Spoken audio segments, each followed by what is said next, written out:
Seigneur, tu es la force, l'amour qui brûle en moi comme une flamme, le soutien de mon âme. Seigneur, tu es la joie qui brille sur mon visage, tu es ma gloire, tu es tout pour moi.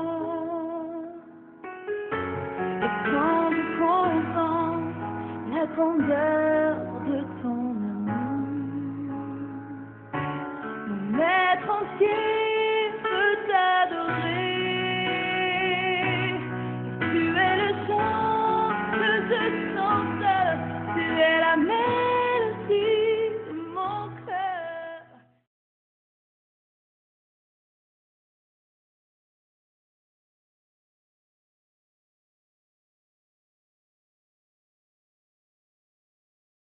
Bonjour, que la grâce de Dieu soit avec chacun de nous. Alors, en ce jour qui nous rapproche de la fin de l'année et du début de l'année 2015, il me plaît de rappeler certains principes qui peuvent nous aider à grandir dans la foi. Notamment, c'est l'importance d'étudier constamment la parole de Dieu. Lire la parole de Dieu et écouter cette parole. Alors, vous avez entendu, et vous le savez, que la nature a horreur du vide. C'est-à-dire que si vous laissez le vide en vous, d'accord, ou bien si vous n'avez en vous que vos propres pensées et votre propre vision de la vie, votre propre regard de l'existence, vos propres jugements, eh bien, face aux problèmes de la vie, vous verrez que vos jugements et la manière dont vous voyez les choses, vos pensées, vos raisonnements et les forces de votre âme ne peuvent pas vous aider à résoudre les vrais problèmes de l'existence. Alors en ce moment, vous voyez que vous êtes carrément désarmé, vous êtes inutile. Vous n'avez pas de solution devant les problèmes de la vie et de l'existence.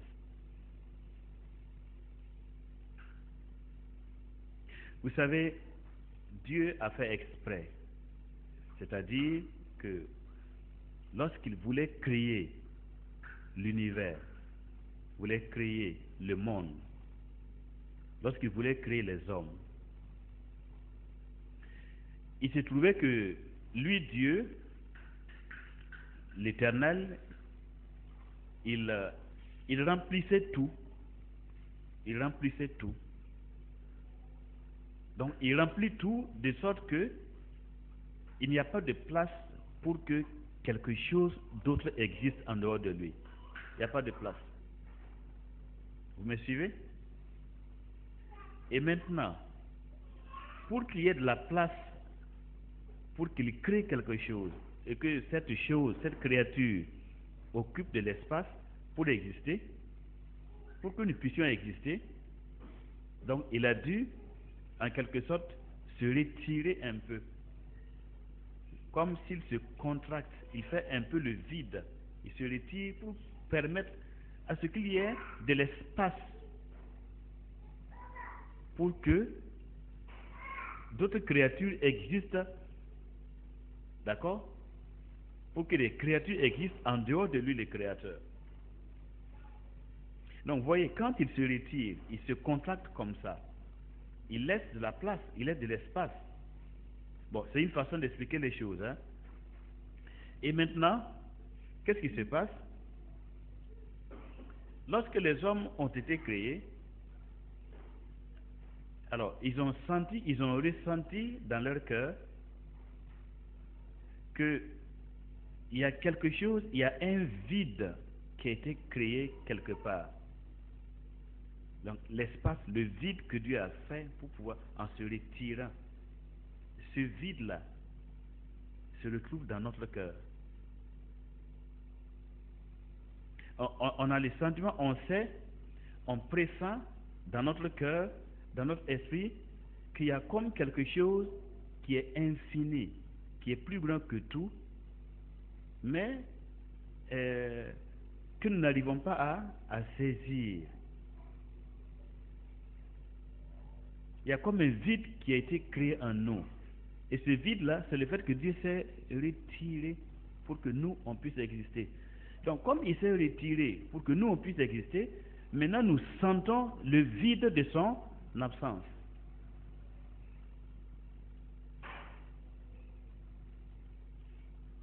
Donc, ça fait que l'être humain, le cœur de l'homme, sent un profond vide.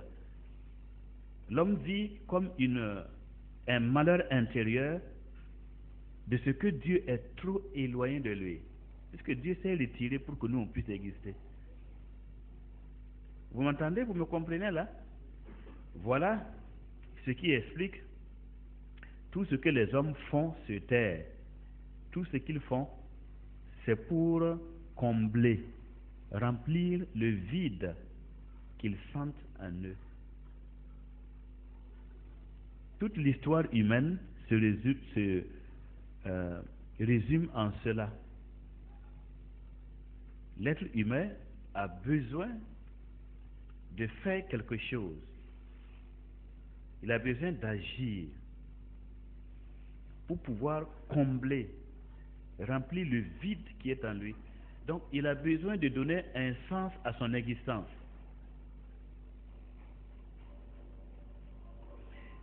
Malheureusement, il y a certaines personnes qui ne savent pas quel sens il faut donner à leur vie. Donc, qu'est-ce qu'ils font? Pour certains, ils vont essayer de remplir le vide qui est en eux, laissé par Dieu, par les envies. Il y a tout ce qu'ils envient dans le monde, tout ce qu'ils voient dans le monde, d'accord? Les richesses, l'argent, la gloire, les plaisirs, tout ce qu'ils voient dans le monde, ils pensent que ces choses peuvent les aider à combler le vide qui est en eux. Donc chaque jour, ils ne pensent qu'à ces choses et tout ce qu'ils font, c'est pour avoir ces choses. Espérant, croyant qu'avec cela, eh bien, leur vie sera remplie.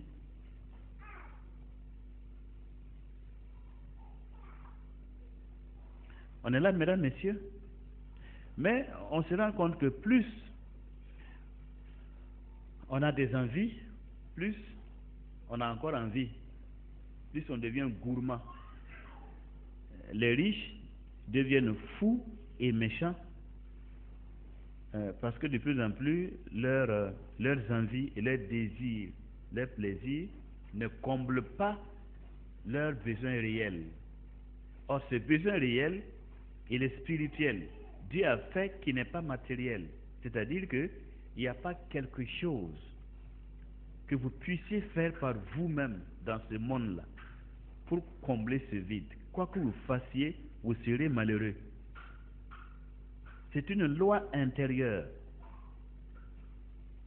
Et c'est le pouvoir de Dieu qui nous maintient assujettis à cela.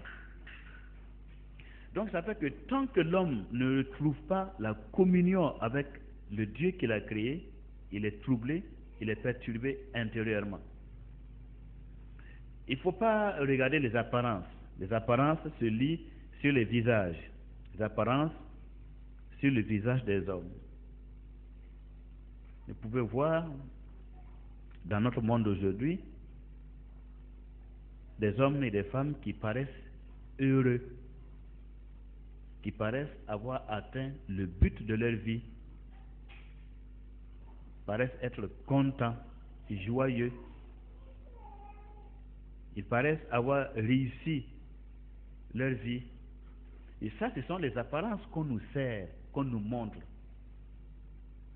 Et comme l'homme est habitué à ne regarder qu'aux apparences et non à ce qui est intérieur, non à la réalité des choses, nous nous laissons souvent tromper par les apparences que nous voyons.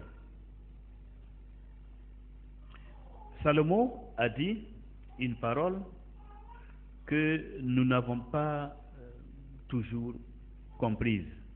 Et cette parole, il a dit, tout est vanité, tout est poursuite du vent. Tout est vanité et tout est poursuite du vent. Qu'est-ce qu'il voulait dire? Eh bien, il voulait dire simplement ce que j'étais en train d'expliquer.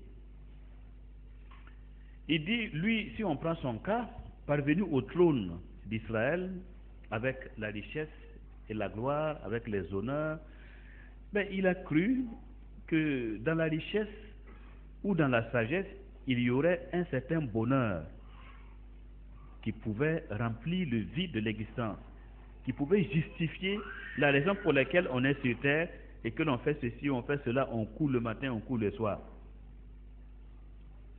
Et lui, quand il a poursuivi la richesse, il a eu la richesse, mais il se rend compte qu'au-delà de la richesse lui fait croire et voir encore qu'il a besoin de quelque chose. Donc, si au bout de sa course, si la richesse était par exemple une chose, et il arrive, il attrape cette chose-là, quand il a attrapé toute la richesse, il a tout en main, ce qu'il a en main le pousse encore à désirer autre chose que ce qu'il a.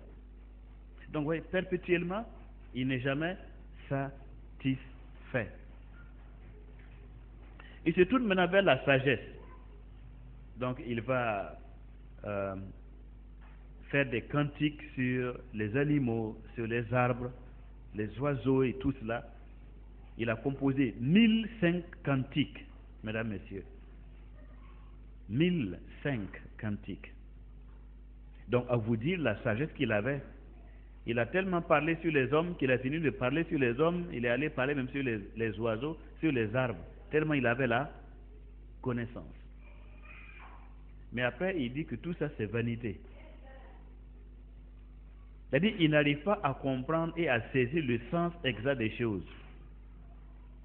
Là où l'homme croit qu'il est parvenu, quand on arrive là, c'est comme si on ne fait que commencer. C'est là même où le vide de la vie devient encore plus profond. Donc, il est en train d'expliquer qu'il se passe des choses dans le monde, on ne comprend rien. Quand tu cherches à comprendre, finalement, c'est comme si tu essaies d'attraper le vent. Tu vois que ça ne marche pas. Ce n'est pas quelque chose qu'on peut saisir. Non, le sens de la vie, ce n'est pas quelque chose qu'on peut attraper comme ça. Les hommes sont toujours en train de chercher quel est le but et le sens de leur vie sur terre. Mesdames, Messieurs, maintenant, ce que nous savons et qui est vrai et que plusieurs personnes ont expérimenté, c'est que la parole de Dieu, en la personne de Jésus-Christ, notre Seigneur, la parole de Dieu, la personne de Christ, donne un sens à notre existence et à notre vie. Parce que le vide qui a été créé par le retrait de Dieu, ce même Dieu, en sa parole, il vient pour remplir de nouveau le vide qui existait en nous depuis la création. La parole vient combler, elle vient remplir le vide. C'est pourquoi la parole de Dieu nous dit que la parole de Christ habite en vous abondamment. Que la parole de Christ habite en vous abondamment. Le mot abondamment ici, c'est pour nous dire que nous avons besoin de nous en nourrir constamment. Il faut en être plein. Il faut être plein de la parole. Ainsi, le vide qui nous fait courir, le vide qui nous fait pleurer, le vide qui nous fait désespérer, le vide qui nous fait errer sera entièrement comblé par une présence abondante de la parole de Dieu en nous. Mais si vous voulez manger une fois par semaine, comment un enfant qui mange une fois par semaine peut être vigoureux? Un sportif, quelqu'un qui veut par exemple aller concourir aux Jeux Olympiques, ou bien il veut aller jouer à Guinée équatoriale 2015 comme joueur des étalons, mais au jour d'aujourd'hui il mange une fois par semaine. Quel est le joueur qui pourrait bien jouer, marquer des buts, alors qu'il mange une fois par semaine? Est-ce possible? Non. Donc, ceux qui veulent être performants, atteindre des buts dans la vie, que ce soit dans le domaine du sport, que ce soit dans le domaine des études, que ce soit dans le domaine de la recherche de la présence de Dieu, dans le domaine spirituel, il y a des efforts à faire. Il y a une conduite, il y a une manière de vivre, il y a un régime, il y a un style de vie qui est nécessaire. Pour le chrétien qui veut plaire à Dieu, qui veut vivre ce qu'on appelle une vie de piété, et une vie qui plaise à Dieu, une vie qui soit conforme à la volonté du Seigneur exprimée dans sa parole, pour cet homme, pour ce chrétien, eh bien, il n'y a pas 4000 solutions. Il faut étudier, il faut lire, il faut examiner la parole de Dieu à tout moment, à tout moment, à tout moment. Il faut prier en tout le temps et il faut méditer la parole en tout le temps. On est là? La parole de Dieu, sa méditation va créer en nous, quand vous méditez la parole de Dieu, c'est comme une femme qui écrase le sésame ou bien de l'arachide. Au fur et à mesure qu'elle écrase, qu'est-ce qui apparaît? Qu'est-ce qui sort? De l'huile. Douce pour la cuisine, douce pour la langue, douce pour le corps, qui pénètre partout. D'accord? Donc, quand nous méditons la parole de Dieu, au fur et à mesure que nous la méditons, l'huile de l'esprit commence à sortir en nous, à se produire en nous. Or, l'esprit, c'est la vie même de Dieu. On est là, mesdames, messieurs? Donc, si vous vous privez de la parole, vous n'aurez pas d'huile en vous. Si vous n'avez pas d'huile en vous, vous savez aussi que une lampe ne peut pas donner de la lumière sans huile. Il faut d'abord de l'huile à l'intérieur, dans la fiole. Et ensuite, il faut une mèche qui va aller se plonger dans l'huile et on allume et la flamme permet maintenant d'éclairer l'extérieur. Mais si vous n'avez pas d'huile dans votre fiole, dans votre lampe, comment pouvez-vous s'attendre à avoir une lumière?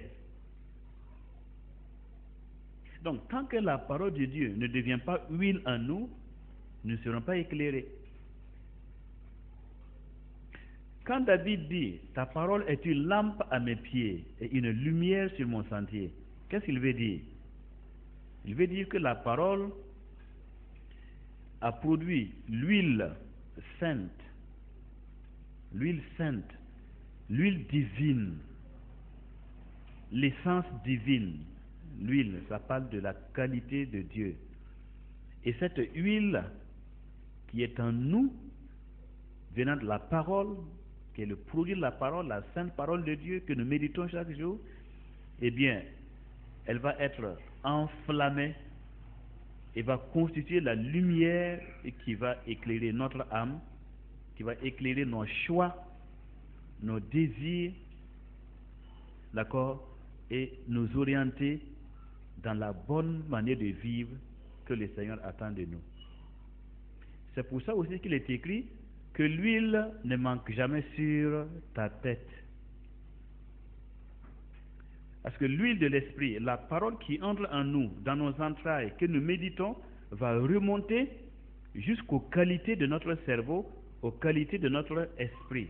Ça va venir alimenter notre esprit. La parole de Dieu va revenir comme une huile sainte qui irrigue, qui alimente, qui imprègne nos pensées. Donc les qualités de notre esprit, les qualités de notre cerveau vont être baignées, imprégnées des qualités divines. Ça veut dire simplement terre à terre, nous allons pouvoir penser comme Dieu pense. Mais avoir les pensées de Dieu, en fait, c'est de l'huile qui monte et qui vient jusqu'au cerveau. C'est de l'huile qui monte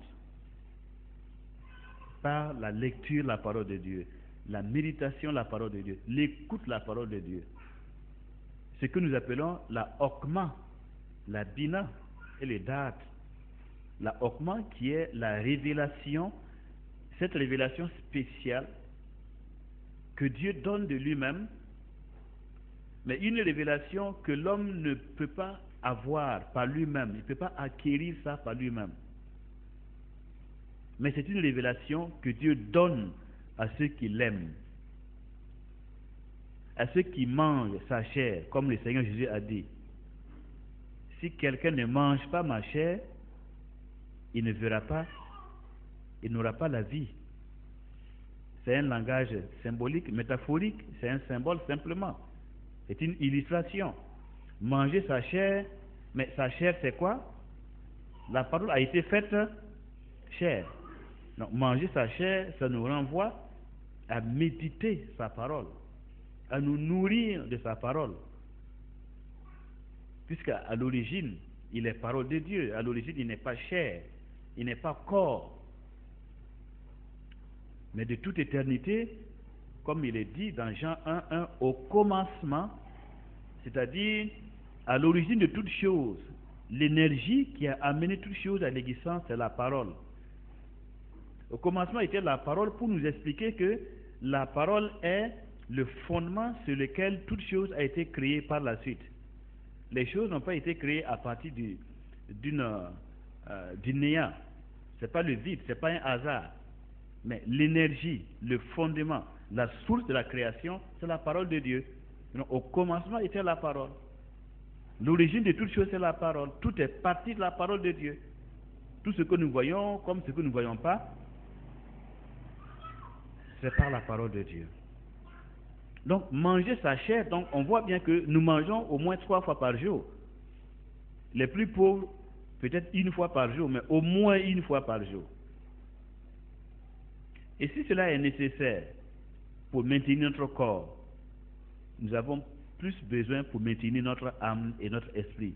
Notre âme qui est toujours en train de capter les mauvaises informations, les informations que nous entendons dans la radio, à la télévision, autour de nous, qui ont tendance à nous absorber, à nous blesser, à nous désorienter, à nous dérouter, à nous troubler intérieurement, les mauvaises nouvelles.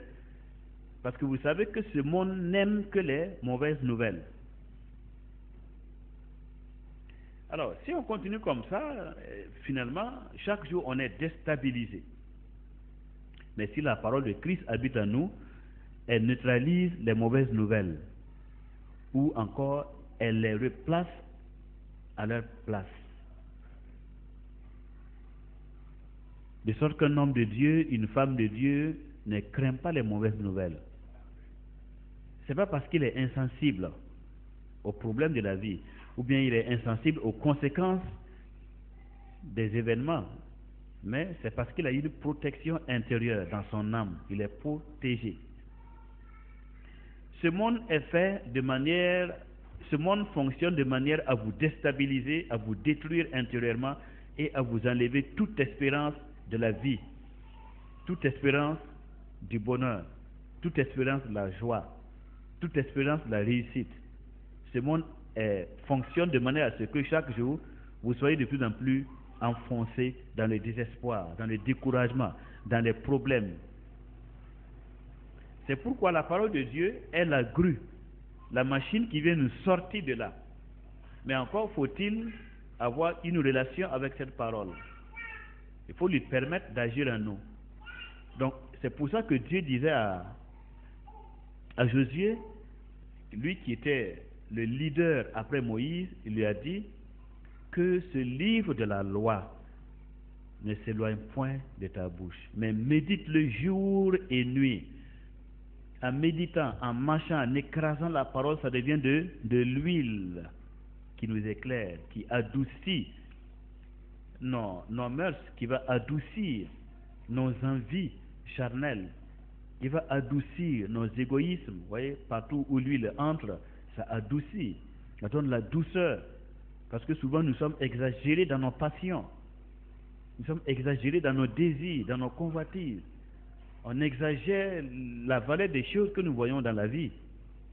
Mais quand le Saint-Esprit, par la parole de Dieu, entre en nous, alors la parole de Dieu va ramener les choses à leur juste mesure. Afin qu'on ne soit pas trop passionné. Voilà. On ne vive pas selon nos passions, selon nos envies, selon nos plaisirs. Parce que tout ça, c'est trompeur. Des fois, notre propre cerveau n'arrive pas à nous montrer exactement de quoi nous avons véritablement besoin.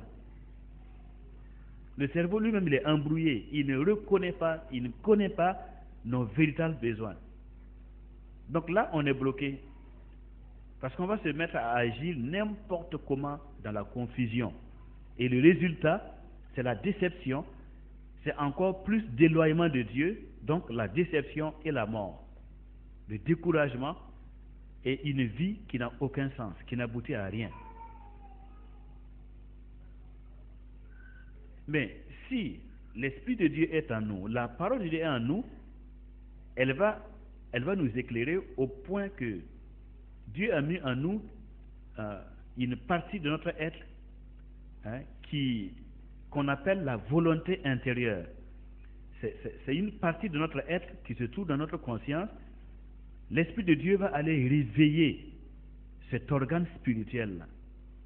C'est un centre qui fonctionne en nous et qui nous permet de savoir exactement nos véritables besoins selon Dieu. Donc, quand la parole de Dieu va toucher ce centre-là, à partir de là, eh bien, nous avons la force intérieure dans notre âme de rechercher ce véritablement dont nous avons besoin, en laissant de côté les futilités là, les envies folles et meurtrières, les envies insensées, les plaisirs trompeurs. On peut discerner pour comprendre de quoi nous avons profondément besoin et réellement besoin, en sachant que tout le reste c'est de la distraction. Combien d'hommes et de femmes sont capables d'écouter la voix intérieure de leur cœur pour comprendre qu'en réalité, j'ai besoin de ça plutôt que de ça. Or, le vrai bonheur, c'est quand je réalise dans ma vie ce dont j'ai véritablement besoin. Non pas quand je fais comme les autres, non pas quand je possède les mêmes choses que les autres possèdent, ou bien je fais les mêmes activités que les autres font, j'ai les mêmes plaisirs que les autres. Ça n'a rien à voir. Mais c'est quand je connais ma propre mission sur terre et le profond désir de mon être qui est différent des autres et que j'arrive à accomplir cela, c'est cela le vrai bonheur. Ça ne trompe pas. Et la parole de Dieu est la puissance qui va réveiller cette capacité de reconnaître sur terre ce dont on a besoin. Donc si la parole de Dieu n'est pas en vous, vous ne pouvez rien faire pour pouvoir reconnaître et discerner le véritable besoin de votre être, de votre nature, de votre personne. Toute votre vie, vous allez être perdu. Vous allez courir après du vide. Vous allez courir après du vent. Vous allez essayer de saisir ce qu'on ne peut pas saisir. Vous allez tourner en rond. Et des hommes qui ont tourné en rond jusqu'à la mort, eh bien, ils sont les plus nombreux qui ont passé sur cette terre au cours des générations. Qui ont tourné en rond, qui ont cru qu'ils étaient appelés à ceci ou à cela, et qui ont confondu les buts avec les moyens. Il y a certaines choses dans nos vies, ce sont les moyens que Dieu nous donne pour atteindre le but. Mais quand vous ne connaissez pas le but de votre vie, donc les moyens que Dieu vous donne pour atteindre ces buts-là, vous allez croire que c'est ça déjà le but. Vous allez vous limiter à ça. Par exemple, avoir un diplôme, ce n'est pas un but, c'est un moyen. Est-ce que si vous avez le diplôme, vous pouvez aller vous enfermer dans votre maison et puis commencer à dépenser? Est-ce que le diplôme équivaut à de l'argent? Non. Mais le diplôme est un moyen pour avoir le travail. Donc le diplôme n'est pas un but. Donc le travail aussi n'est pas un but. C'est un moyen. Le moyen de quoi? Le moyen de prendre en charge ses propres besoins. Maintenant, quand vous allez avoir l'argent, est-ce que l'argent est un but? Est-ce que vous vivez pour l'argent? Vous êtes créé pour l'argent. Donc l'argent est un moyen. C'est-à-dire que l'argent peut, si vous avez bien compris que c'est un moyen et non un but, cet argent peut vous aider à devenir meilleur dans votre vie. Vous aider à devenir une personne meilleure. Parce que vous allez, avec cet argent, poser des actes qui font briller votre âme. Des actes de justice, des actes de compassion. Ça peut aller? Mais vous pouvez aussi, si vous ne comprenez pas que l'argent n'est pas un but, mais c'est un moyen, si vous croyez que l'argent est un but, au lieu d'en faire simplement un moyen, eh bien, quand vous avez l'argent, vous croyez que vous êtes arrivé au but de votre existence, d'être parvenu. Donc, quand vous avez l'argent maintenant, qu'est-ce que vous allez faire? Qu'est-ce qui vous reste à faire? C'est de vous exploser. Donc, là, ça devient maintenant les grands restaurants, c'est là que vous allez fréquenter, parce que le but est atteint. Il reste à fréquenter les grands restaurants.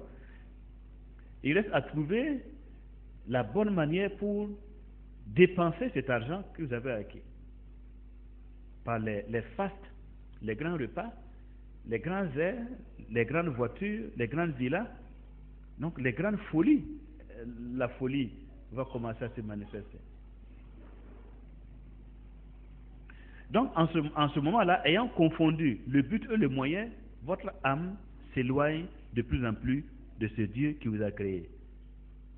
Vous faites une très mauvaise utilisation des moyens que Dieu donne aux hommes sur terre. Mesdames, messieurs, des hommes et des femmes qui confondent les buts et les moyens, ils sont les plus nombreux sur cette terre.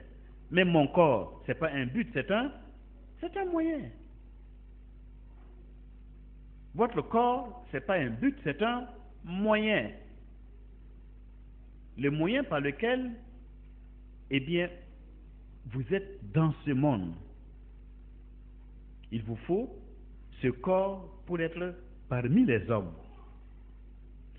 Mais sans ce corps, vous existez. Oui ou non? Sans le corps, on existe. On existe sous une autre forme, dans un autre monde, mais pas celui-là.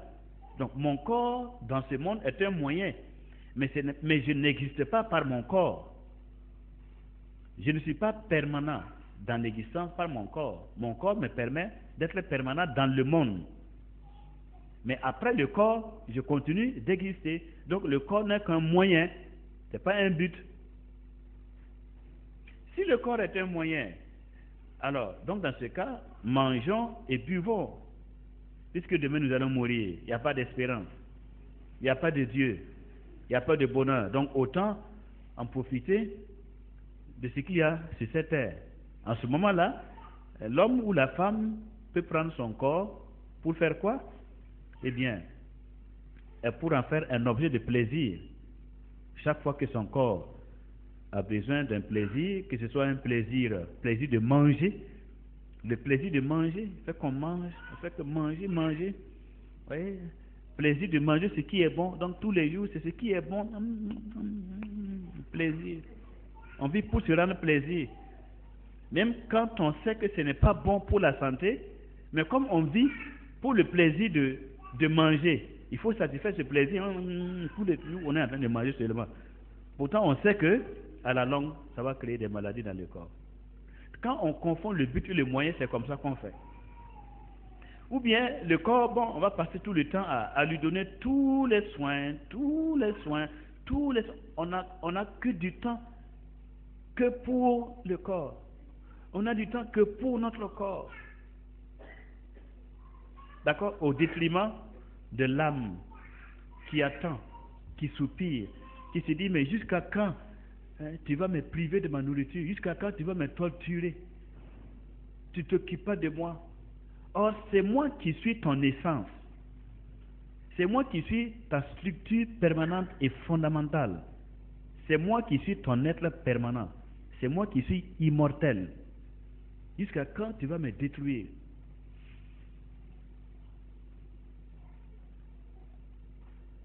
Alors, donc, mesdames, messieurs, seule la parole de Dieu peut nous donner la hokma, la révélation intérieure, et la bina, révélation qui vient de Dieu et qui devient le phare ou la lumière qui guide notre vision de la vie et de l'existence. La lumière qui nous guide vers le Père, qui oriente nos cœurs et nos consciences sur la personne de Jésus-Christ, le Fils de Dieu.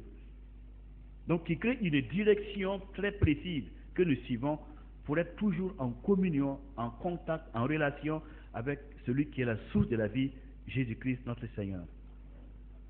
En dehors de cela, nous sommes perdus. Tout le reste, ce sont des moyens, ce n'est pas des buts. Mon but dans ma vie, c'est produire autant de lumière en moi. Or, je ne peux produire la lumière en moi que par l'huile sainte en moi. Or, cette huile sainte se trouve dans la parole. La parole de Dieu, ce sont les graines huileuses. Toute l'huile de Dieu se trouve dans sa parole. Dans certaines écritures que nous lisons, au fur et à mesure qu'on l'étudie, eh bien, l'huile sainte de cette parole nous pénètre. Et alors, dans la suite, elle va devenir la lumière qui guide nos cœurs et nos pensées. Comme le Seigneur Jésus-Christ lui-même a dit, je suis la lumière du monde. Pourquoi il dit qu'il est la lumière du monde? Parce qu'il est la parole. Étant la parole, c'est la parole qui produit la lumière. Par le moyen de l'huile. D'accord? Vous êtes là, mesdames, messieurs? Donc, nous devons faire tous nos efforts pour ajouter à la foi la connaissance de la parole de Dieu. Il faut chercher à la connaître. Sinon, vous vous condamnez à être les hommes et les femmes les plus malheureux et les plus malheureuses de cette existence. Il n'y a pas d'autre moyen, il n'y a pas d'autre solution. Dieu n'a pas d'autre moyen de vous rendre heureux que par sa parole qui contient tout. En elle se trouve, dans la parole de Dieu, se trouvent toutes les forces de la vie et toutes les sources de la vie. La vie présente et la vie à venir. La vie de maintenant et la vie dans l'éternité. La parole, elle est éternelle. Et c'est pour ça que notre Seigneur Jésus-Christ a dit, celui qui croit en moi ne mourra jamais. Il ne mourra jamais. Celui qui écoute ma parole et qui vient à moi ne mourra jamais. Parce que la parole, elle est éternelle. La parole de Dieu en nous donne l'immortalité à notre âme. Donc tous ceux et toutes celles qui se mettent en connexion avec la personne de Jésus-Christ, leur âme devient immortelle. Et c'est pour ça qu'il pouvait dire à ses disciples, ne craignez pas ceux qui peuvent tuer le corps, mais qui, après avoir tué le corps, ne peuvent rien faire à l'âme. Parce que l'âme est immortelle. Le seul qui peut faire mourir l'âme, c'est Dieu. Et c'est parce qu'il ne veut pas que notre âme soit obligée d'être condamnée après la mort qu'il a envoyé sa parole pour donner l'immortalité à notre âme. Pour que notre âme reçoive ce statut immortel et ce statut de juste. Notre âme soit justifiée, c'est-à-dire lavée, purifiée de ses iniquités, de ses péchés. Tout à l'heure, vous avez vu de la lampe, il y avait comme de la fumée qui sortait. Considérons que, voyez, cette l'ampoule qui est dedans, c'est votre âme. C'est votre âme. Toute l'énergie de votre existence se trouve dans votre âme. Mais, voyez, cette âme, elle peut briller comme l'ampoule qui brille, d'accord? Ou bien elle peut dégager de la fumée, des impuretés. Et toute âme humaine, toutes les âmes humaines dégagent rien que de la fumée devant Dieu. Elles ne brillent pas. Elles ont perdu l'éclat et la lumière divine. Parce que depuis des siècles, depuis Adam et Ève, les âmes des hommes se sont trop éloignées de Dieu. Se sont trop éloignées de Dieu. Et l'éloignement du Seigneur, l'éloignement de la présence de Dieu à cause du péché, fait que finalement l'âme a épuisé toute sa lumière, toute son énergie, toute sa lumière s'est éteinte. Il n'y a que de la fumée. La fumée du péché, la fumée des mauvaises choses, la fumée de ce qu'on appelle le Yetzer Hara. Ça veut rien dire. C'est le péché, c'est le mal qui est en nous, qui fait que les hommes vivent dans un cercle vicieux du péché. La peur, la frustration, la mélancolie, la mort intérieure, les soucis, les inquiétudes, les envies, les insatisfactions. L'homme vit dans ça, la fumée. Mais la parole de Dieu, quand elle entre en nous, eh bien, elle va absorber notre fumée et elle va nous faire briller comme la lampe brille actuellement sans fumée. Donc, le but de ma vie, de votre vie, c'est que votre âme brille. Vous n'êtes pas venu dans le monde pour avoir un corps, pour jouir, pour avoir des plaisirs avec ce corps.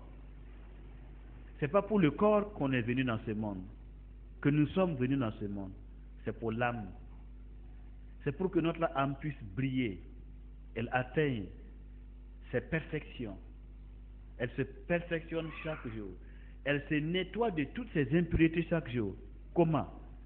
Par une communion étroite avec celui qui raffine, qui purifie les âmes des hommes, qui est le grand souverain sacrificateur, Jésus-Christ, notre Seigneur, qui est établi au ciel depuis qu'il est monté, après sa résurrection, 3 jours après la mort, il est monté au ciel, il est assis à la droite de Dieu, et son travail permanent, c'est purifier nos âmes, raffiner nos âmes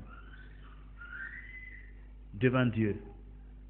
Et c'est ce travail qu'il est en train de faire pour offrir à son Père des âmes humaines parfaites, rendues parfaites par son sang, par le travail de purification que Jésus-Christ produit en nous et sur nous.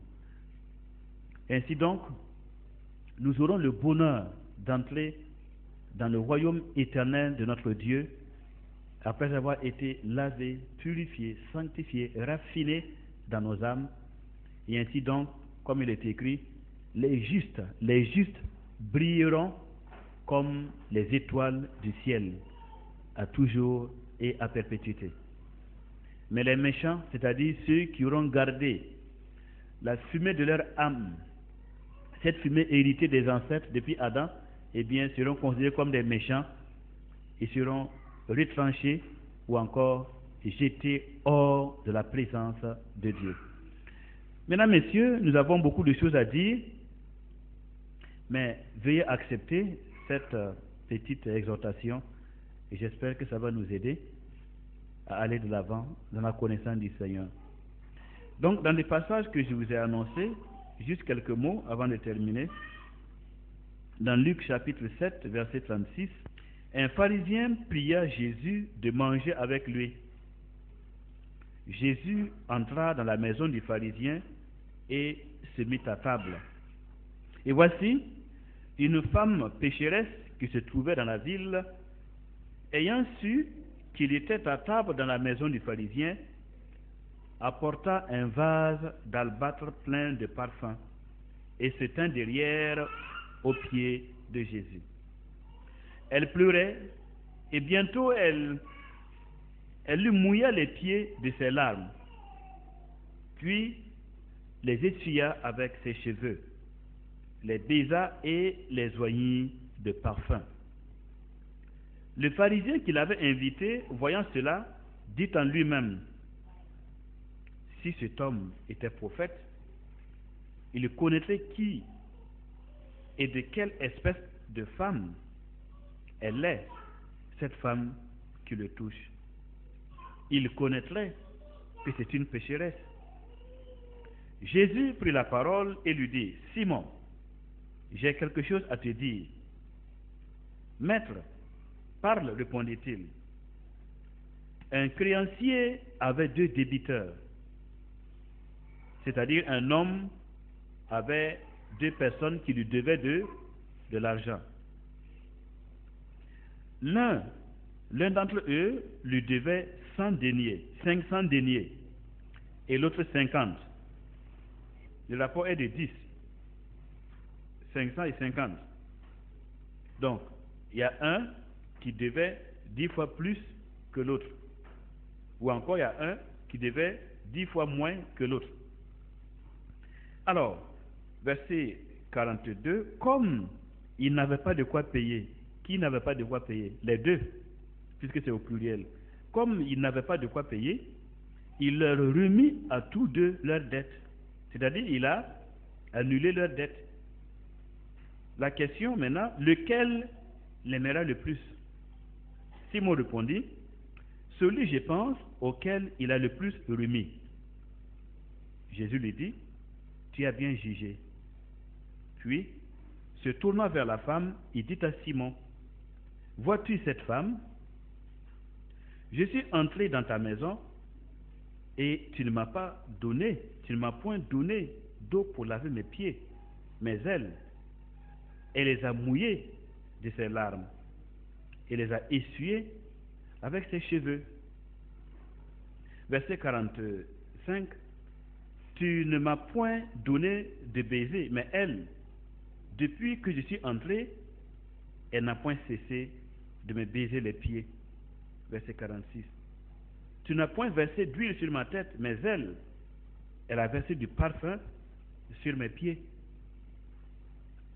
C'est pourquoi je te l'ai dit, ses nombreux péchés ont été pardonnés, car elle a beaucoup aimé. Mais celui à qui on pardonne peu, aime peu. Et il dit à la femme: tes péchés sont pardonnés. Ceux qui étaient à table avec lui se mirent à dire en eux-mêmes: qui est celui-ci qui pardonne même les péchés? Mais Jésus dit à la femme: ta foi t'a sauvée, va en paix. Va en paix. La plus grande leçon que l'on peut retenir se trouve dans ce verset 47. C'est pourquoi je te le dis, ses nombreux péchés ont été pardonnés, car elle a beaucoup aimé. Car elle a beaucoup aimé. Mais à celui à qui on pardonne peu, aime peu. On est là? Quelle est la principale leçon? Qu'est-ce que vous retenez? Qu'est-ce que nous devons retenir?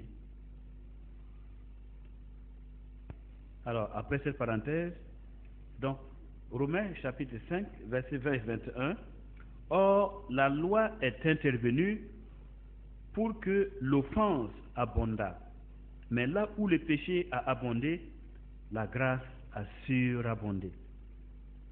Afin que, comme le péché a régné par la mort, ainsi la grâce régnant par la justice pour la vie éternelle par Jésus-Christ notre Seigneur. Regardez particulièrement le verset 20. La loi est intervenue pour que l'offense abondât. Mais là où le péché a abondé, la grâce a surabondé. Là où le péché a abondé, la grâce a surabondé. Je crois que si on met ces 2 versets ensemble, ça nous permet de comprendre une chose. Laquelle? Quelle est la principale leçon que l'on peut retirer? Pour nous aider, réfléchissons à cette question. Qu'est-ce qui peut motiver un homme, une femme à aimer notre Seigneur et Sauveur Jésus-Christ? Qu'est-ce qui peut motiver l'amour pour le Seigneur Jésus-Christ? Oui, nous voyons que cette femme, elle a oint les pieds du Seigneur, elle les a lavés avec ses larmes et ses cheveux. Alors, quand une personne, surtout une femme, comme elle le disait, dont la couronne, ce sont ses cheveux, sa gloire, ce sont ses cheveux, la marque de sa féminité, ce sont ses cheveux, c'est avec ça qu'elle joue sur son apparence, sur sa capacité de séduction ou de plaire, dans le sens positif. Séduction, ce n'est pas toujours mauvais. Et si les hommes ne sont pas séduits, bon, s'ils voient les femmes comme du bois, je ne pense pas que quelque chose va se passer. Alors, donc la femme, elle va s'annuler entièrement, elle va faire l'abaissement total, elle va s'humilier profondément, elle s'annule, elle fait preuve d'une qualité divine, la capacité de s'annuler, de s'abaisser, de se faire petit, de se rabaisser, lorsque nous avons un but à atteindre dans la vie. Lorsqu'on a un idéal qu'on veut atteindre, il faut être capable de s'annuler, de s'abaisser, de se sacrifier soi-même. Il faut être capable de se faire petit. Il faut être capable de se faire minuscule si l'on veut être grand un jour. Si nous avons la vision d'être grand un jour, c'est maintenant qu'il faut que nous soyons minuscules. Nous ayons cette force de l'âme de nous annuler, de nous abaisser, comme le Fils de Dieu l'a fait dans, vous connaissez, c'est Philippiens chapitre 2, quand il est écrit que Jésus, le Christ, existant en forme de Dieu, il n'a pas regardé son égalité avec Dieu comme une chose à préserver, mais il s'est annulé lui-même. Il s'est dépouillé lui-même. Il s'est abaissé lui-même. Il s'est réduit lui-même. De forme de Dieu, il s'est réduit à une forme humaine. L'annulation de soi. Parce qu'il avait pour objectif, eh bien, de sauver les hommes pour que le Créateur, Dieu le Père, soit glorifié, en donnant la possibilité du salut à tous les hommes. Et c'est ce que cette femme a fait. Elle s'est annulée devant le Seigneur. Elle n'a pas regardé à ce que les hommes et les femmes dans le milieu dans lequel elle était, à ce que les gens vont dire. Elle ne s'est pas laissée influencer par les pharisiens qui étaient là, par les hommes qui étaient là. Elle a eu cette force de détermination. Elle était déterminée. Et la détermination, c'est une qualité divine. Le netsa. Comme je vous ai donné le mot en hébreu, le netsa, la détermination. La force dans la volonté. De ne pas se laisser distraire. Mais d'être soi-même, d'être équilibré, d'être véridique, authentique. Et cette femme, elle avait une autre qualité qu'on appelle le tiferet, l'authenticité. C'est-à-dire que elle n'a pas agi, elle savait qu'elle avait un besoin profond. Elle avait besoin de pardon, de communion avec le Seigneur. Elle avait besoin de retrouver cette relation de vie avec celui qui est la source de la vie et qui était devant lui, qui était devant elle. Mais comment faire? Donc elle va s'annuler, elle va se déterminer, elle va se résoudre à ignorer ce que les uns et les autres pensent et elle va agir selon son véritable besoin intérieur. Donc elle est authentique. Elle ne se laisse pas influencer par qui que ce soit. Elle est elle-même. Elle veut quelque chose, elle ne se laisse pas distraire. Être authentique, c'est le tiferet, la vérité. Elle a obéi à la vérité qui était en elle. La vérité, c'est qu'elle se sentait perdue tant qu'elle n'est pas en communion avec Jésus-Christ. Tant qu'elle ne reçoit pas le pardon de ses fautes et que son âme n'est pas touchée par la source de la vie qui était devant elle, eh bien, la vérité c'est qu'elle ne pouvait plus continuer d'exister. Elle était arrivée à un point de non-retour. Soit Christ, soit je meurs. Christ ou la mort, je suis vainqueur. C'était sa détermination. Elle était authentique. Et comme je vous ai dit, donc cette femme, elle a pu lire, elle a pu discerner, lire et suivre le vrai besoin de son existence, de son être profond. On est là? Alors, face à une personne comme ça, qui ouvre tout son être pour recevoir Christ, elle ouvre tout son être sans complexe, sans calcul, sans réserve. Eh bien, le Seigneur de la terre, le Maître de la création, le Dieu de l'univers, le Père de gloire, ne pouvait que lui ouvrir aussi largement, grandement et totalement ses bras et l'introduire dans la réalité de ce qu'elle cherchait. Elle cherchait le contact avec Dieu.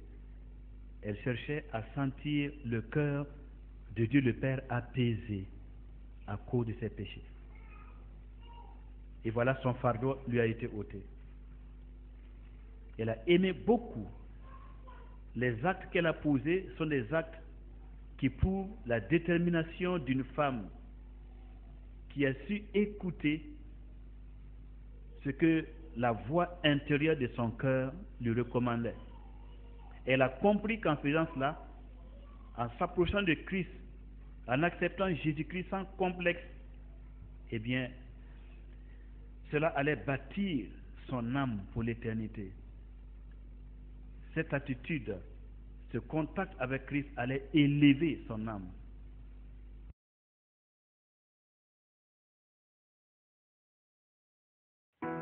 Seigneur, tu es la force, l'amour qui brûle en moi comme une flamme, le soutien de mon âme. Seigneur, tu es la joie qui brille sur mon visage, tu es ma gloire, tu es